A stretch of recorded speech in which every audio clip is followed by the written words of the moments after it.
नमस्कार छात्रों।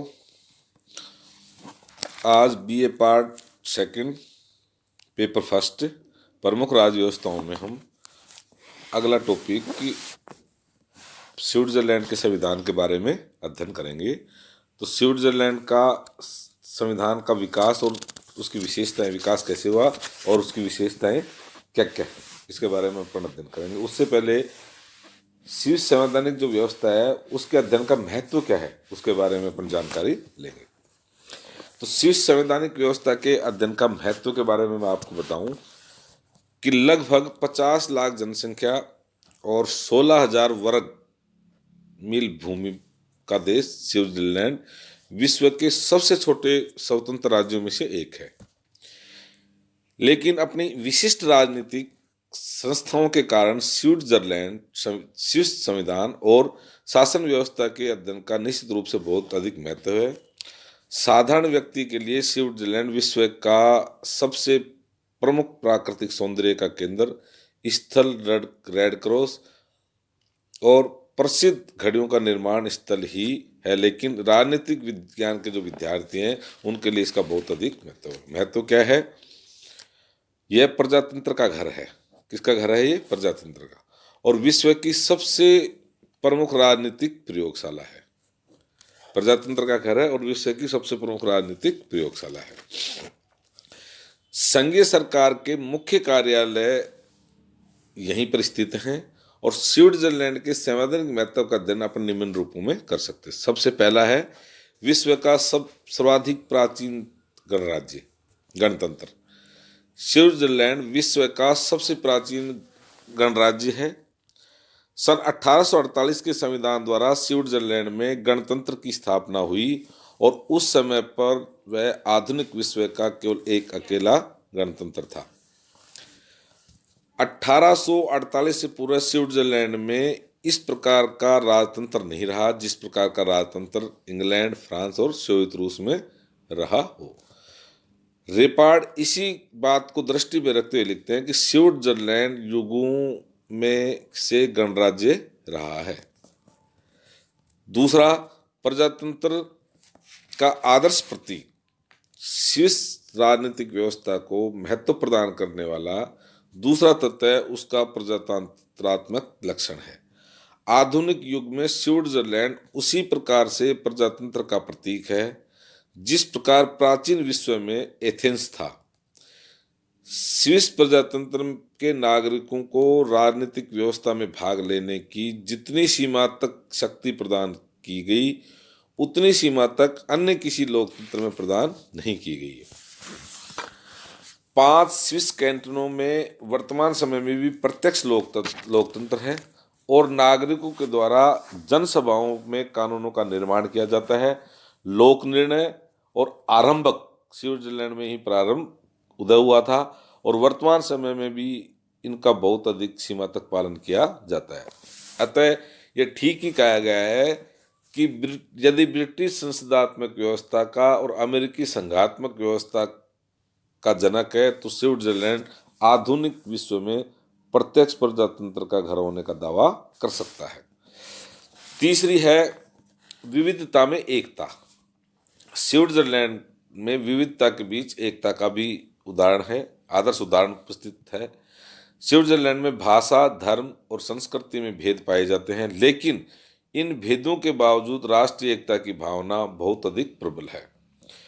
स्विट्जरलैंड में लगभग 47% लोग तो जर्मन, 20% फ्रेंच, 4% इटालियन और 1% रोमन भाषी हैं। लेकिन इन भाषा संबंधी विविधताओं का हल इन सभी भाषाओं को राजभाषा के स्तर प्रदान कर निकाल लिया गया और इसी प्रकार वहाँ लगभग 58% लोग प्रोटेस्टेंट, 40% लोग रोमन कैथोलिक, 1% यहूदी और 1% अन्य हैं। लेकिन सभी ने धार्मिक सहिष्णुता और एक दूसरे के प्रति सम्मान को इतने गहरे रूप में अपना लिया कि इन धार्मिक भेदों ने राष्ट्रीय एकता को निर्बल करने की बजाय सुदृढ़ किया है। अनेक भाषाएं भी हैं, इन भाषाओं को बोलने वाले लोग और धर्मों के अनुयायी भी हैं। इसके अतिरिक्त कैंटनों की सीमाएं भी धर्म तथा भाषा के क्षेत्रों में की सीमाओं से भिन्न है। चौथी है स्थायी तटस्थता। अंतर्राष्ट्रीय राजनीति की दृष्टि से स्विट्जरलैंड की राजनीति व्यवस्था का अध्ययन महत्वपूर्ण है। वर्तमान समय में जबकि विश्व में विभिन्न राज्य एक दूसरे का विरोध करने में संलग्न है, स्विट्जरलैंड ने स्थायी तटस्थता को अपनाकर अशांति के समुद्र में बसने वाले सुखी द्वीप की स्थिति प्राप्त कर ली है। 1815 की वियना कांग्रेस और स्विट्जरलैंड की स्थायी तटस्थता की मान्यता प्रदान की गई और 1919 की वर्साय संधि और उसके बाद की अन्य अंतर्राष्ट्रीय सम्मेलनों में स्विट्जरलैंड ने सदा इस बात पर बल दिया कि स्विट्जरलैंड को स्थायी रूप से एक तटस्थ राज्य घोषित किया जाए और सभी राज्यों ने स्विट्जरलैंड की इस स्थिति को स्वीकार भी कर लिया।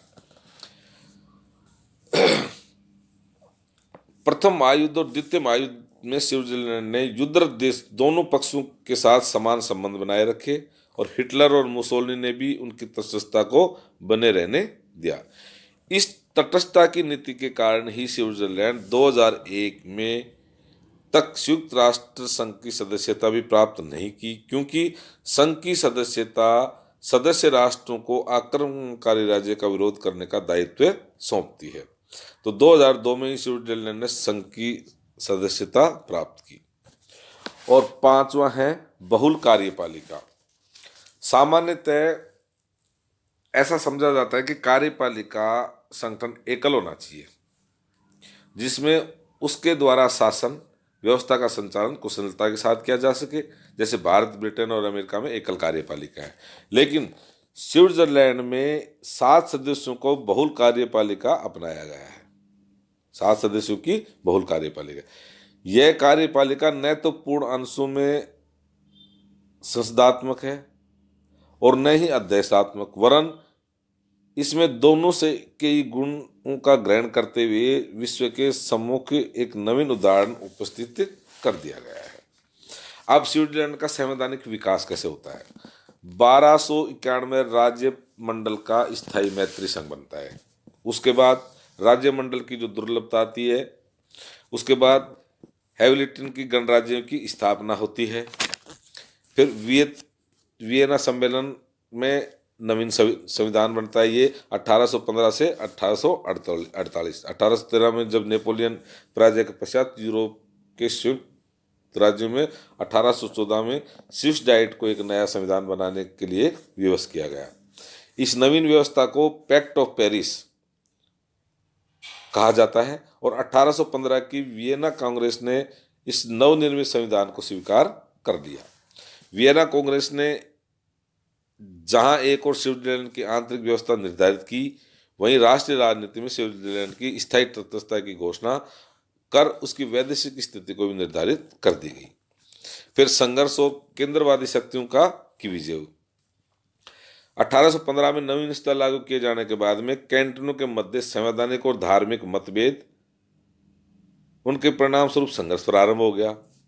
इस संघर्ष में 2 पक्ष थे। एक पक्ष था सुधारवादी प्रोटेस्टेंट और दूसरा पक्ष था प्रतिक्रियावादी कैथोलिक कैंटनों का सुधारवादी पक्ष, जिसे रेडिकल का नाम दिया गया। यह अधिक एकात्मकता और केंद्रीकरण का समर्थक था, लेकिन प्रतिक्रियावादी पक्ष, जिसे फेडरलिस्ट का नाम दिया गया, कैंटनों के लिए अधिकाधिक स्वायत्तता चाहता था। 1847 में संघर्ष अपने चरमोत्कर्ष पर पहुंच गया, जबकि 7 कैथोलिक कैंटनों ने राष्ट्रमंडल से पृथक होकर अपने लिए पृथक संघ सुंदरबंड की स्थापना का प्रयत्न किया। 1919 दिन मतलब 10 से 29 नवंबर 1847 के इस गृह युद्ध में राज्य संघ की सेनाओं ने कैथोलिक कैंटनों की सेनाओं को पराजित कर दिया और केंद्रवादी पक्ष की विजय हो गई। सन 1848 का संविधान। युद्ध की समाप्ति पर संघीय डाइट ने यह अनुभव किया कि केंद्र सरकार पर्याप्त शक्तिशाली होनी चाहिए, जिससे यह भारी आक्रमणों का सामना तथा आंतरिक क्षेत्र में शांति की व्यवस्था बनाए रखने का कार्य सफलता से कर सके। अतः तदनुसार शासन प्रणाली में परिवर्तन करने के लिए फरवरी 1848 में 14 सदस्यों के एक आयोग की नियुक्ति की गई। लगभग 50 दिन 11 फरवरी से 8 अप्रैल 1848 के परिश्रम में से इस आयोग ने संविधान का एक प्रारूप तैयार किया, जिस पर 5 अगस्त से 2 सितंबर तक विभिन्न कैंटोनों में लोक निर्णय लिया गया। लोक निर्णय में जनता द्वारा भारी बहुमत स्वीकार किए जाने और 22 में से 15.5 कैंटोनों द्वारा इसे स्वीकार किए जाने पर नया संविधान 12 सितंबर 1848 को लागू कर दिया गया है। अब सन 1874 का पूर्ण संवैधानिक संशोधन। सन 1848 में निर्मित संविधान के अंतर्गत संविधान में पूर्ण संशोधन और आंशिक संशोधन की व्यवस्था की गई और इस व्यवस्था के अंतर्गत तब संविधान में 57 संशोधन किए जा चुके थे, लेकिन इससे पूर्ण संविधान 1874 में ही किया गया। संशोधन 1874 में ही किया गया। इसी का सर्वाधिक महत्व है। वर्तमान सिख शासन प्रणाली का मूल आधार 1848 में निर्मित है और 1874 में संशोधित किया गया संविधान ही है। 1874 में पूर्ण संशोधन के आधार पर 4 दिशाओं में परिवर्तन किए गए। पहला, शासन शक्ति के अधिकांश का केंद्रीकरण। दूसरा, प्रत्यक्ष प्रजातंत्र की दिशा में प्रगति। तीसरा, आर्थिक तथा सामाजिक क्षेत्र में अधिकाधिक राजकीय हस्तक्षेप। और चौथा था धार्मिक महंतों की शक्ति पर प्रहार तथा समाप्ति। तो संविधान के पूर्ण संशोधन में 1848 के संविधान की 14 धाराएं बिल्कुल रद्द कर दी गई और 40 संशोधित हुई और 21 नई धाराएं अपनाई गई।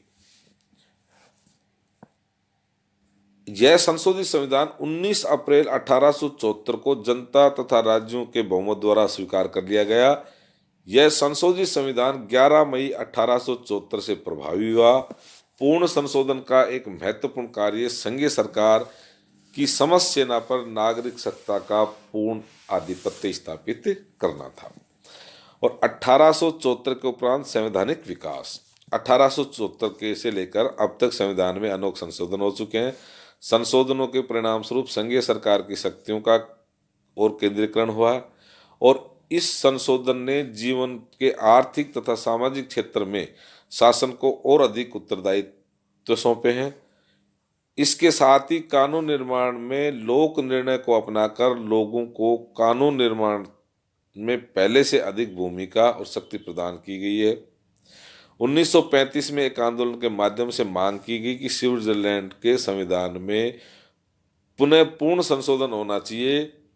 इस आंदोलन के समर्थक चाहते थे कि कैंटोनों की शक्ति में वृद्धि की जाए, विधानमंडलों के चुनाव व्यावसायिक प्रतिनिधित्व के सिद्धांत के अनुसार हो और अंतोगत्वा स्विट्जरलैंड में एक निगमनात्मक राज्य की स्थापना की जाए, किंतु यह मांग अस्वीकृत कर दी गई और वर्तमान समय में स्विस संविधान में पूर्ण संशोधन की कोई भी संभावना नहीं है।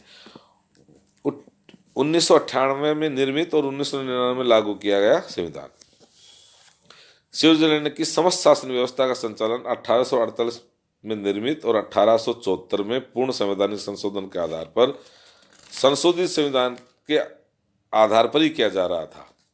लेकिन इन 150 या लगभग 125 वर्षों की परिस्थितियों में बहुत अधिक परिवर्तित हो गई। अतः 50 वर्षों से संविधान के अनेक प्रावधानों पर पुनर्विचार की आवश्यक सामग्री समझी गई। 20वीं सदी के अंतिम दशक के प्रारंभ में इस बात को भी समझ लिया गया कि 1848 में निर्मित संविधान पुनः पूर्ण या आंशिक संशोधन से कार्य सिद्धि नहीं होगी। तथा अब तो एक नया संविधान निर्मित करना होगा। अंतोगत्वा 1997 के अंतिम दिनों में एक संवैधानिक सम्मेलन का आयोजन किया गया। संवैधानिक सम्मेलन ने कुछ महीनों तक व्यापक विचार विमर्श के आधार पर देश के लिए एक नया संविधान तैयार किया।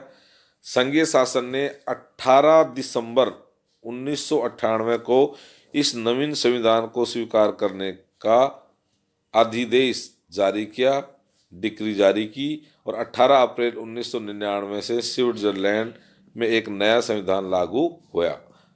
आज स्विट्जरलैंड की समस्त शासन व्यवस्था 1998 में निर्मित और अप्रैल 1999 में लागू किए गए इस संविधान के आधार पर संचालित हो रही है।